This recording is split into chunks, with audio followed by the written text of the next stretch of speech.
गांधी जयंती रे कंधमाल सांसदों कार्यक्रम जातिर पिता महात्मा गांधी और पूर्वतन प्रधानमंत्री श्रीयुत लाल बहादुर शास्त्री जन्म जयंती उपलक्षे आज दशपल्ला थाना सम्मुखें थिबा महात्मा गांधी और बरपुत्र मानकर प्रतिमूर्ति रे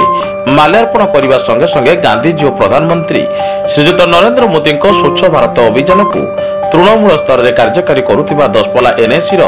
सफाई कर्मचारी मानक उत्तरीय दे संबर्धना करते सिमिलीसाही पंचायतर देढ़शर उच्च विद्यालय परिसर में सिमिलीसाही सरपंच संजय कुमार पट्टनायक और दशपल्ला बीजेपी कर्मी मान द्वारा आयोजित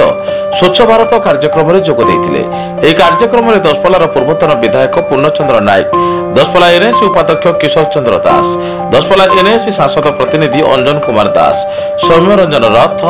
ब्लॉक सांसद प्रतिनिधि किशोर चंद्र दलबेहरा ज्ञानरंजन साहू और प्रदोष कुमार जेना समेत शताधिक बीजेपी कर्मी जोग देते। नयगढ़ जिलूर ब्यूरो चीफ रंजन दास रिपोर्ट साई सत्य न्यूज।